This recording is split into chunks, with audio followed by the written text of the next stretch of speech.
وعلى آله الطيبين الطاهرين وأصحابه الراشدين المهديين. أما بعد فأعوذ بالله من الشيطان الرجيم. بسم الله الرحمن الرحيم. قال رب أنى يكون لي غلام وقد بلغني الكبر وامرأتي عاقر. قال كذلك الله يفعل ما يشاء. قال رب اجعل لي آية. قال آيتك ألا تكلم الناس 3 أيام إلا رمزا واذكر ربك كثيرا وسبح بالعشي والإبكار. صدق الله مولانا العظيم. إن الله وملائكته يصلون على النبي يا أيها الذين آمنوا صلوا عليه وسلموا تسليما. الصلاة والسلام عليك يا رسول الله وعلى آلك وأصحابك يا حبيب الله. الصلاة والسلام عليك يا رسول الله وعلى آلك وأصحابك يا حبيب الله. فاضل عزیز شان حضرت علامہ مولانا غلام محمد صاحب زندہ شرفہ، استاذ القراء، استاذ الحفاظ حضرت مولانا قاری قربان علی صاحب زندہ شرفہ، فاضل عزیز شان علامہ مفتی محمد وقاص احمد صاحب، عاشق خیر الورا حافظ محمد حنیف صاحب، انتہائی قابل احترام برادران اسلام، حاضرین سامعین، اللہ پاک کا شکر ہے جس نے درس قرآن پاک کی بابرکت محفل میں حاضری کی توفیق عطا فرمائی. اللہ تعالیٰ اس محفل کو ہم سب کے لیے بخشش اور مغفرت کا باعث بنائے. اس مسجد میں تسلسل کے ساتھ قرآن پاک کے ترجمے کا سلسلہ چل رہا ہے. اسی کو پیش نظر رکھتے ہوئے آج میں نے 2 آیتیں تلاوت کی ہیں. چند گھڑیاں ان کی روشنی میں گفتگو کروں گا. اللہ پاک مجھے حق گوئی کی توفیق عطا فرمائے. سورہ آل عمران آیت نمبر 40 اور 41 تلاوت کرنے کا شرف حاصل ہوا ہے. حضرت بی بی مریم کا واقعہ چل رہا تھا کہ حضرت زکریا نے حضرت مریم کے حجرے میں محراب میں بے موسم پھل دیکھے. سردیوں میں گرمیوں کے پھل، گرمیوں میں سردیوں کے پھل. تو حیران ہو کے انہوں نے پوچھا کہ انا لک ھذا، یہ پھل کہاں سے آئے؟ قالت هو من عند اللہ. تو حضرت بی بی مریم نے کہا یہ میرے رب کی طرف سے ہیں. ان اللہ یرزق من یشاء بغیر حساب. اللہ جسے چاہتا ہے بغیر حساب کے کھلا رزق عطا فرماتا ہے. وہ بے موسم پھل دے سکتا ہے. تو حضرت زکریا بڑھاپے میں تھے، اولاد نہیں تھی. اس جگہ پہ کھڑے ہو کر انہوں نے اسی وقت دعا مانگی. تو یہ اس بات کا اعلان تھا، اظہار تھا اور تعلیم تھی اس بات کی کہ جہاں رحمت ہوئی ہو وہاں کھڑے ہو کے دعا مانگے تو رحمت ہو جائے. جہاں رحمت ہوئی ہے، جس جگہ پہ کسی اللہ والے پہ، چاہے وہ نبی ہے چاہے وہ ولی ہے، جس جگہ پر کسی اللہ والے پہ رحمت ہوئی ہے، آپ اس جگہ پہ جا کے دعا کریں تو آپ پر بھی رحمت ہو جائے گی. ہنالک، یہ لفظ ہنالک بتا رہے کہ اس مقام پر آپ نے دعا فرمائی. تو فرشتوں نے حضرت زکریا کو خوشخبری دی کہ اللہ تعالیٰ آپ کو بیٹا عطا فرمائے گا، اور اس بیٹے کی جو صفتیں تھیں وہ بھی بیان کرتی. اب حضرت زکریا عرض کرتے ہیں قال رب انا یکون لی غلام، عرض کیا پروردگار میرے ہاں لڑکا کیسے پیدا ہوگا، وقد بلغنی الکبر وامرأتی عاقر، جبکہ مجھے بڑھاپا پہنچ چکا ہے، یعنی میں بوڑھا ہو گیا ہوں اور میری بیوی اس عمر میں ہے جس عمر میں اولاد نہیں ہوتی، 5 پن کی عمر میں ہے۔ یہ جو آپ نے سوال کیا، عرض کیا انا یکون لی غلام، کہ میرے ہاں بچہ کیسے ہوگا، اس میں اللہ کی قدرت پر سوال نہیں انہوں نے کیا کہ میں بوڑھا ہوں تو بچہ ہو نہیں سکتا، نبی ایسا سوال نہیں، کیونکہ وہ تو اللہ کی قدرت کو ہی بیان کرنے والے ہیں۔ انہوں نے یہ پوچھا ہے کہ کیا ہم یہ جو بوڑھے اور بوڑھی ہیں ہمیں جوانی دے دی جائے گی، یعنی کیسے بچہ ہوگا کہ کیا ہمیں جوانی دی جائے گی کہ میں اور میری بیوی جوان ہو جائیں گے، یا پھر میری بیوی 5 پن میں ہے تو کیا میری شادی کسی اور عورت سے کی جائے گی، اس عورت سے تو نہیں ہو سکتی اولاد، تو کیا کسی اور عورت سے میری شادی کی جائے گی، کیسے اولاد ہوگی، یہ سوال تھا۔ یا پھر ہمیں ایسے ہی رکھا جائے گا، بڑھاپے میں ہی رکھا جائے گا اور رب اولاد دے گا، کیا یہ صورت ہوگی؟ تو یہ 3 صورتیں مفسرین نے بیان کی ہیں، اس کے علاوہ بھی کوئی سوال ہو سکتا ہے، لیکن یہ آسان ترین صورتیں ہیں تشریح میں سمجھنے کے لیے کہ یا اللہ کیا ہمیں جوانی دے دی جائے گی، ہم تو بڑھاپے میں ہیں، دوسری بات کیا میری شادی کسی دوسری عورت سے کی جائے گی، یا تیسری بات کہ ہمیں ایسے ہی رکھا جائے گا اور ہمیں اولاد دی جائے گی۔ قال کذالک اللہ، قال کذالک، فرمایا بات اسی طرح ہے جس طرح تم کہہ رہے ہو، کہ واقعتاً تم بھی بوڑھے ہو، بیوی بھی بڑھاپے میں ہے، اللہ یفعل ما یشاء، اللہ جس طرح چاہتا ہے کرتا ہے، وہ ہر شے پر قادر ہے۔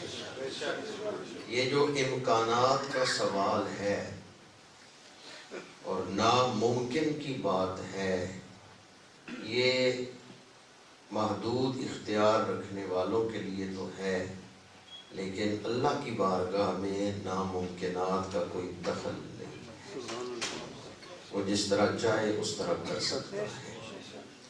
اس آیت کا ایک پیغام تو یہ ہے کہ کسی حال میں بھی اللہ سے مایوس نہ ہو، ہمیشہ اس کی بارگاہ میں امید باندھے رکھیں۔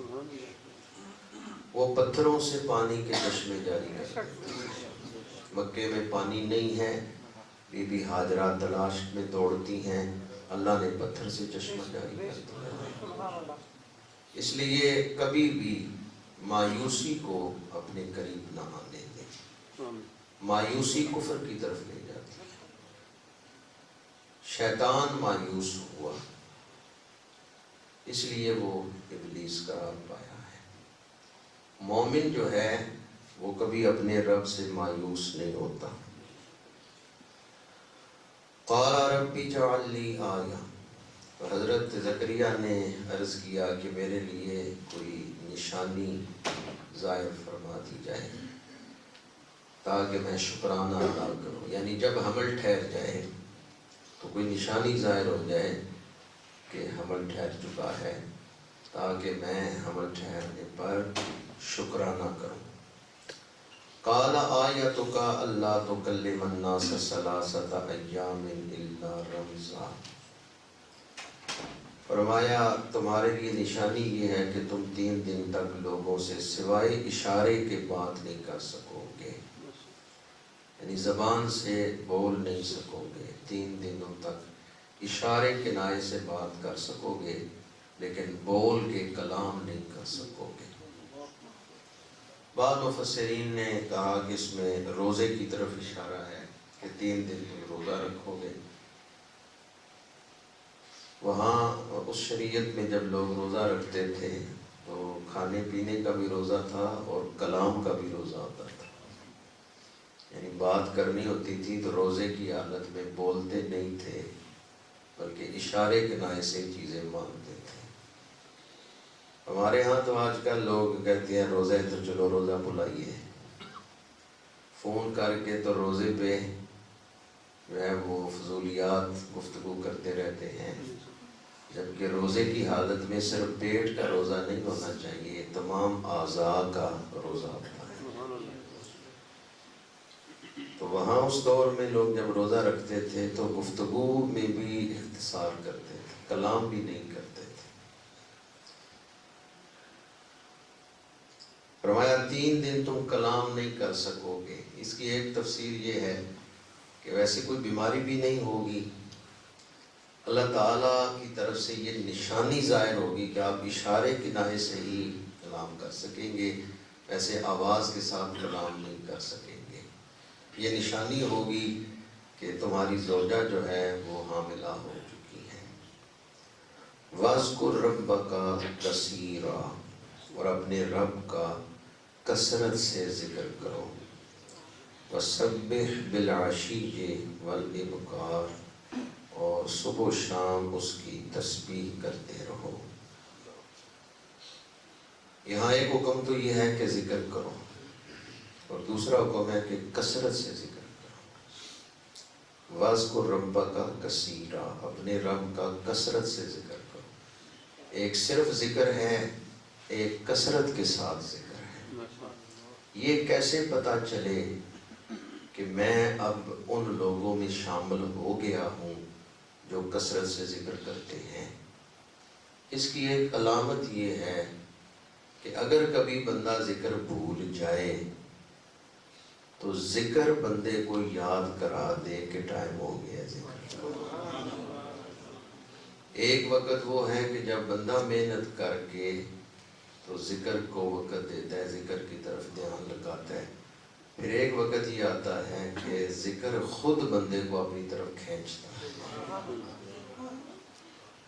لطائف اشرفی میں ہے کہ اتنی نماز پڑھو، کم از کم اتنی دیر تو نماز پر پابندی کرو کہ اگر کبھی تم نماز چھوڑنا چاہو تو نماز نہ تمہیں چھوڑے۔ اس کا مطلب کیا ہے کہ اگر تم نماز چھوڑنا چاہو تو نماز نہ تمہیں چھوڑے۔ بعض لوگ عشاء نہیں پڑھی، لیٹ گئے، کروٹ بدل رہے ہیں، نیند نہیں آ رہی۔ کیوں نہیں نیند آ رہی؟ عشاء نہیں پڑھی، اٹھے، وضو کیا، عشاء پڑھی، لیٹے، نیند آ گئی۔ یہ وہ لوگ ہیں جنہیں اللہ کے ذکر کے بغیر سکون ہی نہیں آتا۔ یہ وہ لوگ ہیں جو کثیر ذکر کرنے والے ہیں۔ جب بندہ کثرت سے ذکر کرتا ہے تو ذکر اس کی شخصیت بن جاتی ہے۔ قرآن پاک میں ایک لفظ آیا ہدایت، ایک لفظ آیا رشد۔ رشد بھی ہدایت کو کہتے ہیں، لیکن دونوں میں فرق کیا ہے؟ ہدایت اہدنا الصراط المستقیم، یا اللہ سیدھے راستے کی ہدایت عطا فرما، یعنی اپنے اختیار کے ساتھ سیدھے راستے پر چلنے والا ہمیں بنا دے۔ اختیار ہے غلط راستے پہ چلنے کا، پر بندہ سیدھے راستے پہ چل رہا ہے، یہ ہدایت ہے۔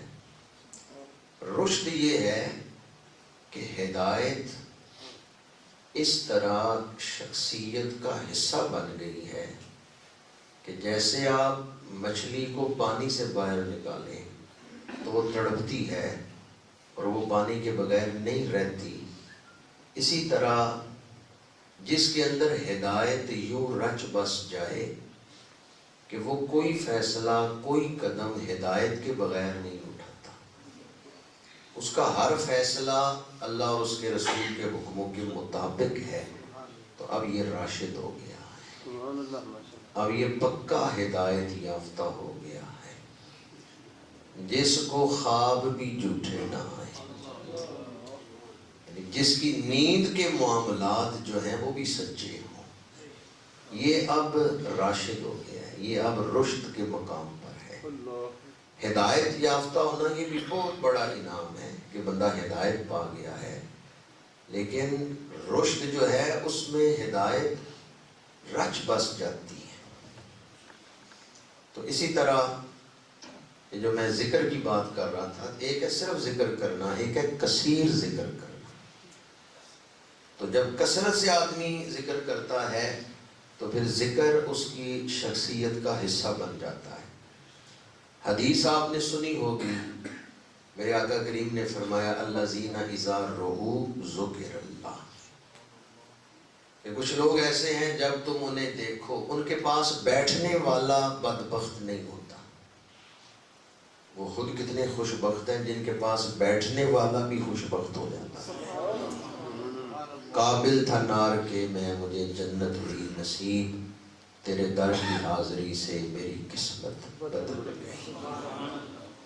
جڑا اللہ دے ولیاں دا کردہ اے سنگ، اس کچ تے بھی آ جاندہ ہیرے دا رنگ۔ تو سنگت جو ہے یہ انسان کی شخصیت پر اثر انداز ہوتی ہے۔ حضور نے فرمایا کہ ان کے پاس بیٹھنے والا بدبخت نہیں ہوتا۔ یا رسول اللہ یہ کون لوگ ہیں؟ فرمایا الذین اذا رؤوا ذکر اللہ، جب انہیں دیکھا جائے تو رب یاد آتا ہے، اللہ کی یاد آتی ہے۔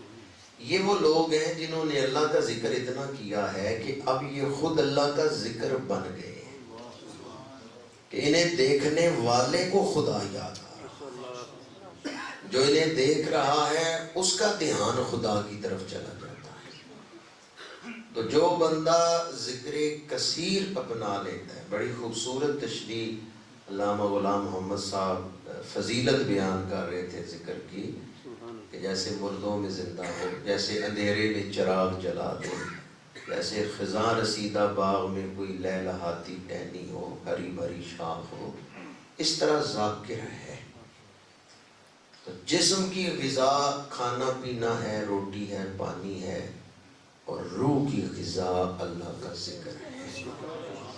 اللہ کے ذکر کے بغیر روح کو سکون نہیں آ سکتا۔ الا بذکر اللہ تطمئن القلوب، فرمایا خوب غور سے سنو، اللہ کا ذکر دلوں کا سکون ہے۔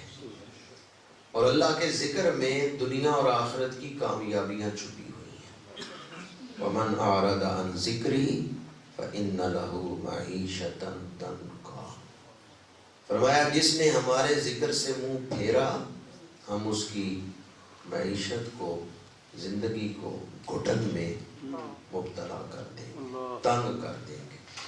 تو بعض لوگوں نے کہا کہ جی وہ لوگ جو اللہ کو یاد نہیں کرتے، کئی ایسے ہیں ان کے پاس بڑی دولت ہے، زندگی کے بڑے وسائل ہیں، تو آپ تو کہتے ہیں کہ اللہ کو چھوڑو گے تو معیشت میں گھٹن آ جائے گی، تنگی آ جائے گی۔ تو مفسرین فرماتے ہیں اس کا مطلب یہ ہے کہ تمہارے پاس بہت کچھ ہوگا لیکن سکون نہیں۔ فورڈ گاڑیاں پوری دنیا میں چلتی ہیں، اور یورپ و امریکہ میں تو بڑی مہنگی ہیں فورڈ گاڑیاں، بڑا نام ہے فورڈ کمپنی کا، لیکن ان کا جو مالک ہے، جو فورڈ کمپنی بنانے والا ہے، اس کی غذا دودھ اور گندم کا چھان ہے، آٹا بھی نہیں، تیسری چیز نہیں وہ کھا سکتا۔ اس کا معدہ ایک ایسی حالت میں ہے کہ وہ دودھ اور یہ گندم کا چھان اس کو استعمال کر سکتا ہے۔ ہمارے ہاں، ہمارے ملک پاکستان میں بھی ایسے لوگ ہیں، صرف بھنڈی کھا سکتے ہیں، بھنڈیوں پہ گزارا ہے، گوشت نہیں کھا سکتے، فلاں چیز نہیں کھا سکتے۔ میں نام نہیں لے رہا، درس قرآن کی محفل ہے، ہمارے ایک سابقہ صدر ہیں، اس وقت زندہ ہیں، بہت ساری چیزیں ان پر بند ہیں، نہیں کھا سکتے۔ دولت اتنی ہے کہ حساب نہیں ہے، کھانا سامنے پڑا ہوا ہے، کھا نہیں سکتے۔ جو ہمارے ذکر سے منہ پھیرتا ہے، اگر آپ دوائی کھائے بغیر کھانا کھا لیتے ہیں نا تو شکر کریں اللہ کا، اور اگر آپ دوائی کھا کے بھی کھانا اپنی مرضی سے کھا لیتے ہیں پھر بھی اللہ کا شکر ادا کریں۔ ورنہ کتنے لوگ ایسے ہیں کہ سب کچھ موجود ہے، دوائیاں بھی خرید سکتے ہیں، یہ نہیں کہ پیسے نہیں، دوائی نہیں خرید سکتے، دوائیاں بھی خرید سکتے ہیں، پر اس کے باوجود بیماری اس حالت پہ ہے کہ وہ کچھ کھا بھی نہیں سکتا۔ جس نے اللہ کے ذکر سے منہ پھیرا وہ دنیا میں بھی ناکام ہے، آخرت میں بھی ناکام ہے۔ اور جس نے اپنے خالق کو یاد رکھا، اپنے مالک کو یاد رکھا، ذکر کا معنی ہی یاد ہے۔ اگر بندہ زبان سے ذکر کر رہا ہو لیکن اللہ کی طرف دھیان نہ جائے تو اسے ذکر لسانی کہتے ہیں۔ ایک درجے میں اس کی برکت ہے، میں یہ نہیں کہتا کہ اللہ کے نام کی کوئی برکت نہیں ہے۔ اگر آپ کا دھیان نہیں اللہ کی طرف جا رہا لیکن آپ زبان سے ذکر کر رہے ہیں تو اس کی بھی برکت ہے، لیکن مقصد حاصل نہیں ہوگا۔ مقصد اس وقت حاصل ہوتا ہے جب آپ کا دھیان اس ذات کی طرف جاتا ہے۔ یاد کا نام ذکر ہے۔ اذکر کا مطلب ہی یہ ہے یاد کرو۔ تو یاد جو ہے جب دل سے ہوتی ہے تو اسے ہی یاد کہتے ہیں۔ زبان سے زبانی ذکر ہوتا ہے، لسانی ذکر ہوتا ہے۔ ایک ہے یاد کرنا، ایک ہے یاد رکھنا۔ زبان سے ذکر کرنا یہ یاد کرنا ہے، اور دکان پہ بیٹھ کے خرید و فروخت کرتے ہوئے اللہ کا خوف رکھنا یہ یاد رکھنا۔ گلی میں چلتے ہوئے آنکھوں میں شرم و حیا ہو، آپ نے رب کو یاد رکھا ہے۔ ایک عورت نے نمازی نوجوان مسجد نبوی سے نماز پڑھ کے گھر جا رہے، عشاء کی نماز کے بعد دروازے پہ کھڑے ہو کے اس کو آواز دی، نوجوان رک گیا۔ عورت اسے کسی کام کے بہانے گھر کے اندر لے گئی، گناہ کی دعوت دی۔ اس نے کہا انی اخاف اللہ، میں اللہ سے ڈرتا ہوں۔ یہ کہتے ہوئے غش کھا کے زمین پہ گر گیا۔ عورت قریب ہوئی تو دیکھا وہ فوت ہو چکا ہے۔ لونڈی کے ساتھ اس کو گھسیٹا، نوکرانی کو بلایا، دونوں عورتوں نے اس کو پکڑ کے گھسیٹا، گلی میں ڈال دیا۔ اس کے گھر خبر پہنچی، والد آیا اور لوگ آئے، لاش اٹھا کے لے گئے۔ دوسرے دن دفنا دیا۔ حضرت فاروق اعظم رضی اللہ تعالیٰ عنہ مدینہ منورہ میں موجود نہیں تھے، واپس آئے، آپ کو واقعہ کی خبر ملی۔ حافظ ابن کثیر، انہوں نے تفسیر ابن کثیر میں اس بات کو، اور علامہ مفتی غلام رسول سعیدی انہوں نے تبیان القرآن میں اس کو نقل کیا ہے، تفسیر ابن کثیر کے حوالے سے ہی انہوں نے نقل کیا ہے۔ حضرت فاروق اعظم نے فرمایا مجھے اس اللہ والے کی قبر پر لے چلو۔ کس کی قبر پر؟ جو قدم اٹھاتے ہوئے اللہ کو یاد کرے وہی اللہ والا، جو اپنے جذبات میں نہ بہ جائے، اپنی خواہشات پر نہ عمل کرے، بلکہ کوئی بھی فیصلہ کرتے ہوئے اللہ کو یاد رکھے، وہ اللہ والا ہے۔ جو اپنے فیصلوں میں اللہ کو یاد رکھتا ہے، جو اپنے قدم اٹھانے میں اللہ کو یاد رکھتا ہے، وہ اللہ والا ہے۔ آپ نے فرمایا مجھے اس اللہ والے کی قبر پر لے چلو، اور یہ بتائیں کہ حضرت فاروق اعظم کی شان زیادہ ہے یا اس نوجوان کی شان؟ جی، فاروق اعظم مراد مصطفیٰ ہے، یہ دعائے مصطفیٰ ہے، بڑی شان ہے۔ لیکن اللہ والوں کی قبروں پر خود جانا یہ صحابہ کی سنت سے ثابت ہے۔ حافظ ابن کثیر انہوں نے یہ روایت نقل کی ہے کہ جب حضرت فاروق اعظم اس قبر کے سامنے پہنچے تو آپ نے یہ آیت پڑھی، وَلِمَنْ خَافَ مَقَامَ رَبِّهِ جَنَّتَانِ، جو اپنے رب کے سامنے کھڑے ہونے سے ڈر گیا اس کے لیے 2 جنتیں ہیں۔ اللہ کا وعدہ ہے وَلِمَنْ خَافَ مَقَامَ رَبِّهِ جَنَّتَانِ، جو اپنے رب کے سامنے حساب کے وقت کھڑے ہونے سے ڈر گیا اس کے لیے 2 جنتیں ہیں۔ ابھی حضرت فاروق اعظم یہ آیت پڑھ رہے ہیں کہ قبر سے اس جوان نے جواب دیا ہے، صدق یا امیر المومنین، امیر المومنین میرے رب نے سچ فرمایا، مجھے اس نے 2 جنتیں عطا فرمائی۔ بعض دوستوں نے تو سبحان اللہ کہہ دیا، بعض سوچ میں پڑ گئے قبر والوں سے بات کیسی ہو سکتی ہے؟ کوئی جڑا ہو تو قبر والوں سے بات ہو جاتی ہے۔ نعرہ تکبیر، نعرہ رسالت، تاجدار ختم نبوت، نعرہ تحقیق، نعرہ حیدری۔ کوئی بات کرنے والا ہو تو قبر والوں سے بات ہو سکتی ہے۔ یہ اللہ تعالیٰ کی طرف سے ایک عطا ہے، کسی پر ہو جائے اسے کشف قبور حاصل ہوتا ہے، نہ ہو تو ولایت کا معیار نہیں ہے، لیکن یہ ولایت کی برکات میں سے ہے۔ یہ برکت نصیب ہوتی ہے اہل اللہ کو کہ وہ صاحب قبر سے، اس کی روح سے رابطہ کر کے کلام کر سکتے ہیں۔ تو حضرت سیدنا فاروق اعظم کو قبر سے جواب ملا، صدق اللہ، اللہ نے سچ فرمایا ہے، جو اس کے سامنے کھڑا ہونے سے ڈر گیا اس کے لیے 2 جنتیں ہیں۔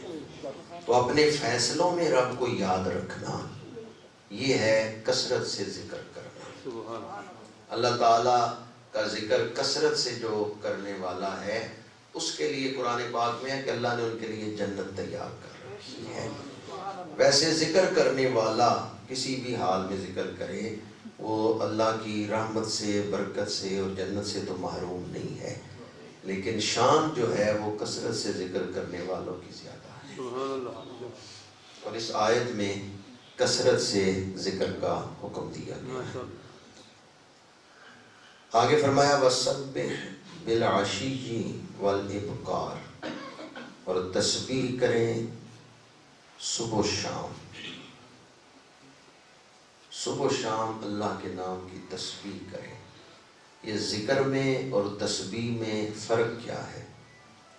ذکر میں تو اللہ تعالیٰ کا ذاتی اسم مبارک اللہ، اللہ کی شانوں کا بیان، کسی حوالے سے اللہ کی ذات کا ذکر، صفات کا ذکر، یہ سب ذکر ہے۔ لیکن تسبیح کا معنی ہے اس کا پاک ہونا بیان کرنا۔ سبحان اللہ، تسبیح کیا ہے؟ اللہ پاک ہے، اللہ تعالیٰ کی ذات میں کوئی نقص نہیں، کوئی عیب نہیں، اس کی صفات میں کوئی عیب نہیں، وہ اپنی ذات و صفات میں پاک ہے، مقدس ہے۔ سبوح قدوس، اس کی بے پناہ تسبیح کی گئی، آسمان و زمین کی ہر شے اس کی تسبیح کر رہی ہے۔ ایک لمحہ، ایک سیکنڈ کا بھی کروڑواں حصہ ایسا نہیں گزرتا کہ اللہ کی تسبیح نہ ہو رہی ہے۔ ایک لمحے کے لیے بھی اللہ کی تسبیح رکتی نہیں ہے۔ فرشتے ذکر کر رہے ہیں، عالم برزخ میں اہل برزخ ذکر کر رہے ہیں، انبیاء ذکر کر رہے ہیں، ان کے علاوہ کائنات کا ذرہ ذرہ ذکر کر رہا ہے، درخت ذکر کر رہے ہیں، سورج چاند تارے اپنی شان کے مطابق اپنے حال کی زبان میں ذکر کر رہے ہیں۔ اللہ کا ذکر ایک لمحے کے لیے بھی رکتا نہیں ہے۔ آپ جب ذکر کرتے ہیں تو آپ ذاکرین کی جماعت میں شامل ہو جاتے ہیں، وہ ذکر کرنے والوں میں آپ شامل ہو جاتے ہیں، ورنہ جہاں تک ذکر کا تعلق ہے اور تسبیح کا تعلق ہے ایک لمحے کے لیے بھی تسبیح نہیں رکتی۔ جب سے کائنات بنی ہے جب تک یہ کائنات چلتی رہے گی اللہ کا ذکر جاری رہے گا، ابد الآباد تک۔ اہل برزخ کا ذکر بھی جاری ہے، قیامت میں بھی اللہ کا ذکر ہوگا، اور جنت میں بھی جنتی اللہ کا ذکر ہمیشہ کرتے رہیں گے۔ اللہ تعالی ہمیں اپنے ذکر کی چاشنی عطا فرمائے، لذت عطا فرمائے۔ اللہ کے ذکر کے اندر بڑی مٹھاس ہے۔ حضرت بابا فرید رحمت اللہ تعالی علیہ فرماتے ہیں 2 ہاتھوں کو رگڑو نا، اگر زور سے رگڑو، مسلسل رگڑو تو تپش نکلتی ہے، حرارت پیدا ہوتی ہے. اگر ایک ہاتھ دوسرے ہاتھ سے رگڑ کھائے تو حرارت پیدا ہوتی ہے. اللہ کا نام جب مومن کی زبان سے رگڑ کھاتا ہے، اللہ کا نام مومن کے دل سے رگڑ کھاتا ہے تو اس سے بھی رحمت اور انوارات پیدا ہوتی ہیں. ایک ہے اللہ کی ذات، ایک ہے اللہ کا نام. اللہ کے نام میں برکت. سبحانک اللہم و بحمدک.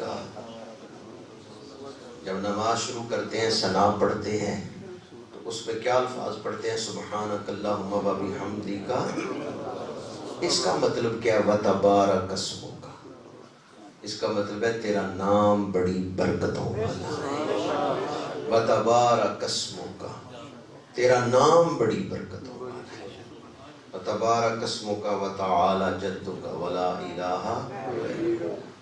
اللہ تعالیٰ کے نام میں برکت ہے. یہاں بیٹھ کے میں کہوں گلاب گلاب چنبیلی، خوشبو نہیں آئے گی. وہاں ذات اور ہے، نام اور ہے. وہاں نام صرف حرف ہی ہیں. گلاب گاف لام، گاف لام الف بے، حرف ہی ہیں. ان کا پھول کے ساتھ کوئی تعلق نہیں. لیکن جو اللہ کا نام ہے نا، اللہ، اللہ نے اس میں رحمتیں بھر دی. کوئی اللہ اللہ اللہ کرنا شروع کر دے، اللہ ویرانوں کو آباد کر دیتا ہے. اللہ کانٹوں کو پھول بنا دیتا ہے. کوئی حضور کا ذکر کرنا شروع کر دے، اس پر رحمتوں کا نزول شروع ہو جاتا ہے. تو اللہ کی ذات تو ورا الورا ہے.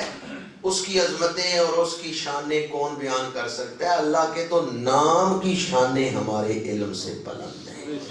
جو برکتیں اس کے نام کے اندر ہیں وہ برکتیں ہمارے علم سے ارفع اور اعلیٰ ہیں. ایک اعرابی حضور کی خدمت میں حاضر ہے. حضور قیامت کا ذکر اور حساب کتاب کا ذکر کر رہے ہیں. تو وہ اعرابی عرض کرتا ہے، یا رسول اللہ، دیہاتی مسلمان ہے، یا رسول اللہ حساب کون لے گا؟ میرے آقا کریم نے فرمایا اللہ. تو حضور نے جب فرمایا نا اللہ، تو یہ بات یاد رکھیں، سارے صحابہ، سارے غوث، سارے قطب، سارے ابدال، سارے ولی مل کے کسی گناہگار کو لاکھوں بار توجہ دیں تو اس توجہ سے جو اثر پیدا ہوگا حضور کی ایک نگاہ سے کئی گنا زیادہ اثر پیدا ہوگا. آپ نہیں سمجھے میں نے کیا کہا. سارے ولی توجہ دے رہے ہیں، سارے غوث کسی گناہگار کی طرف توجہ دے رہے ہوں تو گناہگار کی طرف ولی توجہ دے، اثر تو پیدا ہوگا. کتنا اثر پیدا ہوگا؟ سارے صحابہ، ولیوں، غوثوں، قطبوں کی توجہ اکٹھی کر لی جائے، حضور کی ایک توجہ کی جو تھوڑی سی جھلک ہے نا، اس کا بھی مقابلہ نہیں. جس طرف اٹھ گئی، جب حضور فرماتی ہوں گے اللہ، صحابی کے دل میں ایسا سرور آیا ہے، صحابی اٹھ کے یا رسول اللہ پھر ہم بخشیں گے، یا رسول اللہ ہم بخشیں گے، اللہ حساب لے گا. میرے آقا کریم نے فرمایا تو اتنی خوشی سے کیوں کہہ رہے کہ ہم بخشیں گے؟ فرمایا کریم جب قابو پا لیتا ہے بدلہ نہیں دیتا، کریم معاف کر دیتا ہے. وہ یہی کہہ رہے ہیں اور میرے آقا کی آنکھوں سے اشکوں کی برسات. میرے آقا کریم نے فرمایا یہ سچ کہہ رہا، یہ درست فرما رہا. حضور ایک درخت کے نیچے آرام فرما ہے، ایک سفر سے واپسی ہے، صحابہ بھی تھکے ہوئے ہیں، سوئے ہوئے ہیں. ایک کافر ادھر آ نکلا، اس نے حضور پہ تلوار سونتی ہے اور آواز دی ہے کہ کون ہے جو آپ کو مجھ سے بچائے گا؟ میرے آقا کریم نے فرمایا اللہ. بس یہ کہنے کی دیر تھی کہ اس کافر کے ہاتھ سے تلوار گر گئی. کیا فرمایا حضور نے؟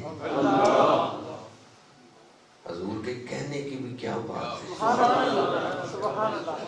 لیکن حدیث سے جو نکات ظاہر ہوتے ہیں ان میں سے ایک نقطہ یہ ہے کہ جہاں کوئی اور بس بظاہر اسباب نہ ہو تو اتنا تو کہہ سکتے ہو نا، اللہ سنبھال لے۔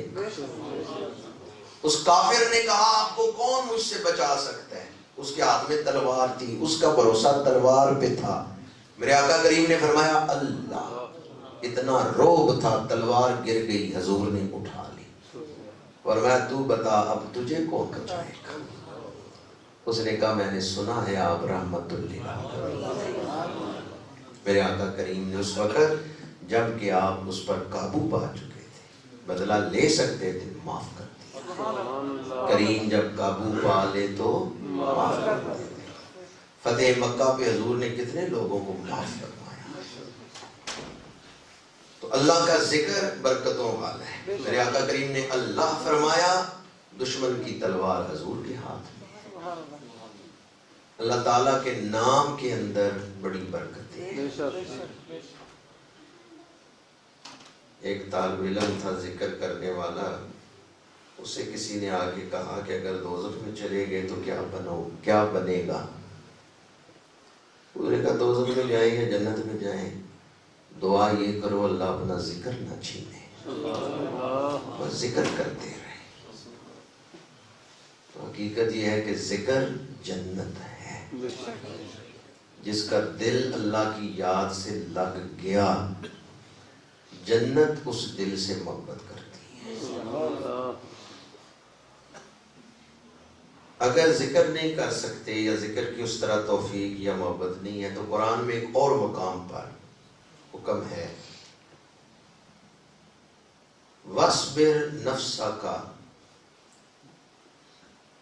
اپنے آپ کو جوڑے رکھیے، مَعَ الَّذِينَ يَدْعُونَ رَبَّهُمْ، جو کہ صبح و شام اپنے رب کو یاد کرتے ہیں۔ سورہ کہف کی آیت مبارکہ، جو اللہ کا ذکر کرنے والے ہیں آپ ان کے ساتھ جڑ جائیں۔ شان نزول کے حوالے سے آیت نہیں پڑھ رہا، مطلقاً اس آیت کا پیغام جو ہے وہ آپ تک پہنچا رہا، ورنہ اگر شان نزول کے حوالے سے پڑھو تو اس کے بہت سارے اسرار و رموز ہیں اور تقاضے ہیں۔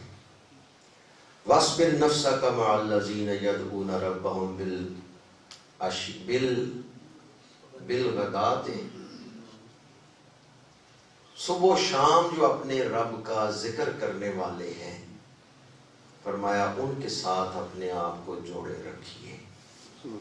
وَاصْبِرْ، جوڑے رکھیے اپنے آپ کو۔ تو کہیں قرآن کہتا ہے خود ذکر کرو، کہیں قرآن کہتے ہیں جو ذکر کرنے والے ہیں ان کے ساتھ جڑے رہو۔ سلطان محمود غزنوی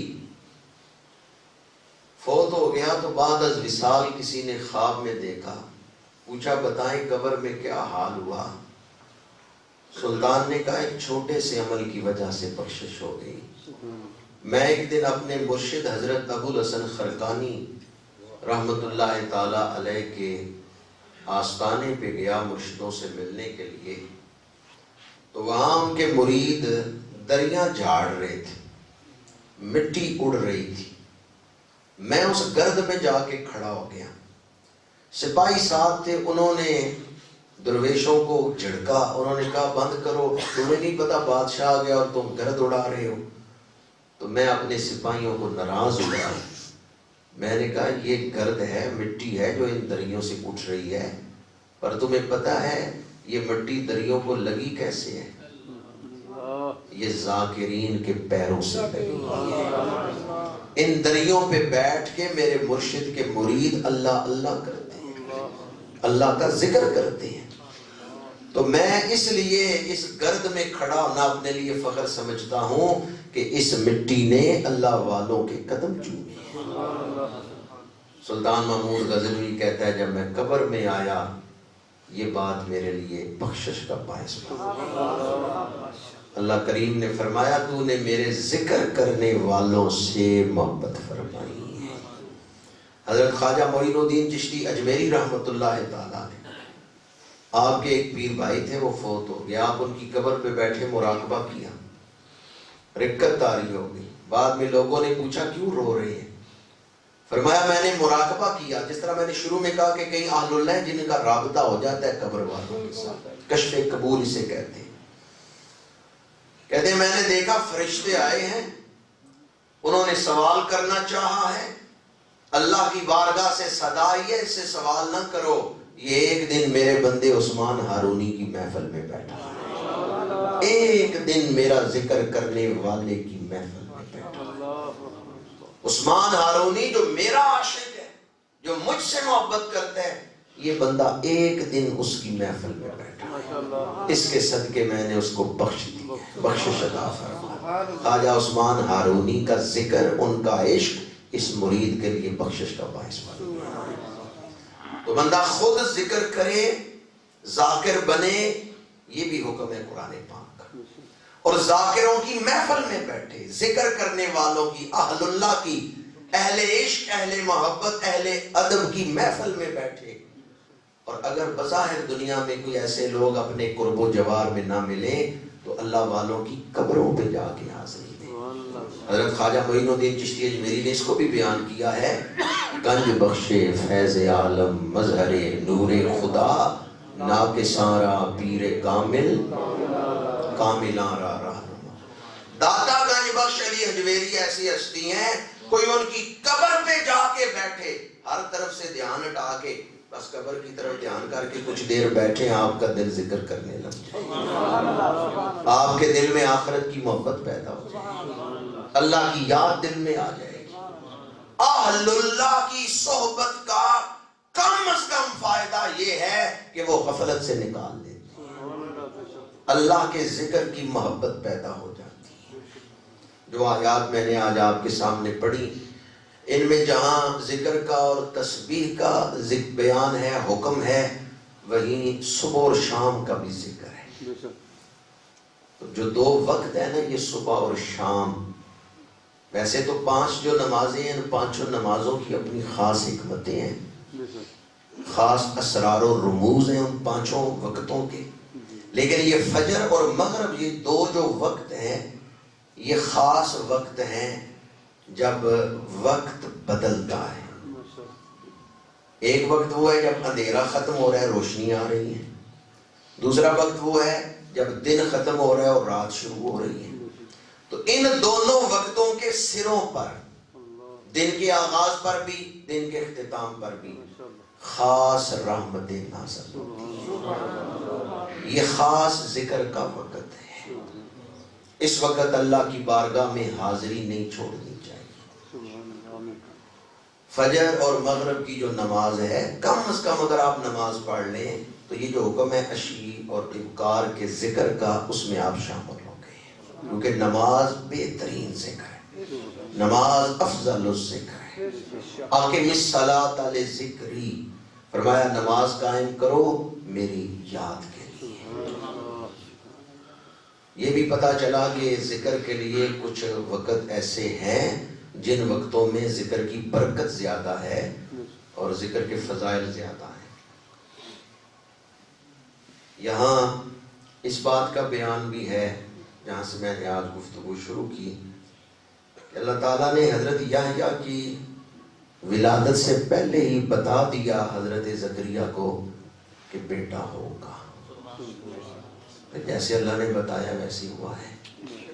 یہ بڑھاپے میں ہے، بیوی بانجھ پن میں ہے، لیکن اللہ نے فرمایا کہ اللہ اس طرح کر سکتا ہے، تو ویسے ہی ہوا کہ اللہ تعالیٰ نے بڑھاپے میں اولاد عطا فرما دی۔ اب اگر کوئی یہ کہہ دے کہ پیدائش سے پہلے پتہ چل سکتا ہے، اللہ والے جانتے ہیں کہ بیٹا ہوگا یا بیٹی، تو یہ شرک نہیں ہے۔ اس لیے کہ قرآن میں موجود ہے، حضرت زکریا کو پہلے ہی بتا دیا تھا بیٹا ہوگا۔ حضرت مریم کو بھی جبریل نے آ کے پہلے ہی بتا دیا تھا کہ بیٹا ہوگا، اور میں تمہیں اللہ کی طرف سے بیٹا دینے کے لیے ہی آیا ہوں۔ لے آہا کے لا کے غلامن زکیہ، تاکہ میں تمہیں ایک ستھرا بیٹا دوں۔ تو پیدائش سے پہلے ہی اللہ والے اگر بتا دیں کہ بیٹا ہوگا یا بیٹی ہوگی تو یہ شرک، یہ ایسا علم نہیں ہے جو اللہ کی ذات کے ساتھ خاص کر لیا جائے کہ اللہ کسی کو عطا نہیں کرتا۔ ہاں، آپ اللہ کی عطا کے بغیر دعویٰ نہیں کر سکتے، یہ اللہ کی عطا کے ساتھ بتایا جا سکتا ہے۔ ہمارا جو عقیدہ ہے وہ یہی ہے کہ اہل اللہ کے پاس، انبیاء اور اولیاء کے پاس جو علم ہے وہ اللہ کی عطا ہے۔ جمادی الثانی کا مہینہ ہے، حضرت سیدنا صدیق اکبر رضی اللہ تعالیٰ عنہ کے وصال کا وقت قریب آیا، تو آپ نے ام المومنین حضرت سیدہ عائشہ صدیقہ رضی اللہ تعالیٰ عنہا سے فرمایا کہ میرے وصال کے بعد اپنی بہنوں سے اچھا سلوک کرنا، اور وہ فلاں فلاں باغ میں سے ان کو حصہ دے دینا۔ تو ام المومنین عرض کرتی ہیں کہ میری تو ایک بہن ہے اسماء، اور آپ فرما رہے ہیں بہنوں سے اچھا سلوک کرنا۔ آپ نے فرمایا میری فلاں بیوی حاملہ ہے، اور میری ایک بیٹی میرے وصال کے بعد پیدا ہوگا۔ یہ کس کا علم ہے؟ یہ شان ہے خدمت گاروں کی، سرکار کا، جن کے غلاموں کا یہ علم ہے۔ تفسیر قمی شیعوں کی تفسیر ہے، ایران سے چھپی ہوئی تفسیر قمی۔ غار ثور میں میرے آقا کریم فرماتے ہیں کشتی دریا میں رک گئی ہے اور جعفر طیار اور چند صحابہ اس میں بیٹھے ہوئے ہیں۔ حضرت صدیق اکبر عرض کرتے ہیں یا رسول اللہ میں تو نہیں دیکھ رہا۔ حضور نے فرمایا میں دیکھ رہا ہوں۔ جعفر طیار سفر کر رہے تھے حبشہ میں، تو میرے آقا کریم غار ثور میں بیٹھے دکھا رہے ہیں۔ جب حضور نے ہجرت کی ہے نا مکہ سے مدینہ منورہ، تو غار ثور میں حضور فرماتے ہیں کہ جعفر طیار کی کشتی اس وقت فلاں دریا سے گزر رہی ہے۔ حضرت صدیق اکبر عرض کرتے ہیں یا رسول اللہ مجھے نہیں نظر آ رہا۔ تفسیر قمی میں ہے، شیعہ مفسر نے لکھا ہے، حضور نے حضرت صدیق اکبر کے چہرے پہ ہاتھ پھیرا ہے۔ صدیق اکبر عرض کرتے ہیں الان یا رسول اللہ، یا رسول اللہ مجھے بھی نظر آ رہا ہے وہ جعفر طیار کشتی میں بیٹھے ہیں۔ یا اللہ جو سبحان اللہ کی اسے مدینہ منورہ کی حاضری نصیب۔ صدیق اکبر کو نظر ملی ہے تو کہاں سے ملی ہے؟ صدیق کسے کہتے ہیں؟ اللہ نے آپ کو نظر دی ہے، کالا چٹا دھاگا آپ کے سامنے رکھا جائے آپ فوراً فرق کر لیتے ہیں، یہ سیاہ ہے یہ سفید ہے۔ کیوں فرق کر لیتے ہیں؟ آپ کی آنکھوں میں نظر ہے۔ صدیق کے دل میں نور صدیقیت ہوتا ہے، وہ حق اور باطل میں فوراً فرق کر لیتا ہے، وہ پہچان لیتا ہے یہ حق ہے یہ باطل ہے۔ جیسے آپ سیاہ اور سفید میں فرق کر لیتے ہیں، دو رنگوں کے دھاگے سامنے رکھے جائیں آپ نکھیڑ لیتے ہیں، الگ کر لیتے ہیں، یہ کالا ہے یہ سفید ہے۔ صدیق کے دل میں نور صدیقیت ہوتا ہے، اسے تذبذب نہیں ہوتا حق کو پہچاننے میں، وہ حق کو فوراً پہچان لیتا ہے۔ میرے آقا کریم نے اعلان نبوت کیا، یار غار نے کوئی دیر نہیں لگائی، ادھر حضور نے اعلان نبوت کیا ہے ادھر انہوں نے کلمہ پڑھ لیا۔ عورتوں میں سب سے پہلے ام المومنین حضرت سیدہ خدیجہ الکبریٰ رضی اللہ تعالیٰ عنہ محسنہ اسلام، آپ نے کلمہ پڑھا۔ 9 عمر ہستیوں میں حضور حیدر کرار شیر خدا مولا علی کرم اللہ تعالی وجہ الکریم نے کلمہ پڑھا۔ غلاموں میں حضرت زید بن حارثہ رضی اللہ تعالی عنہ نے سب سے پہلے کلمہ پڑھا۔ آزاد جوان مردوں میں 37.5 سال کی عمر میں سب سے پہلے حضرت صدیق اکبر نے کلمہ پڑھا۔ لیکن یہ جو 4 کلمہ پڑھنے کا ذکر ہے نا کہ عورتوں میں 9 عمر ہستیوں میں غلاموں میں جوانوں میں کس نے کلمہ پڑھا، یہ ہے 4 دیواری کے اندر کلمے کا ذکر، یہ خفیہ کلمہ پڑھنے کا ذکر۔ سوال یہ ہے کہ معاشرے میں کھڑے ہو کر اپنے مسلمان ہونے کا اعلان سب سے پہلے کس نے کیا ہے؟ عرب کے معاشرے میں کافروں کے سامنے سب سے پہلے کس نے کہا کہ میں مسلمان ہوں؟ امام بخاری نے یہ روایت نقل کی ہے۔ عرب کے کافرانہ معاشرے میں سب سے پہلے جس ہستی نے کہا کہ میں مانتا ہوں محمد اللہ کے رسول ہیں، اس ہستی کا نام ابو بکر صدیق۔ آپ سے پہلے کسی نے اپنے ایمان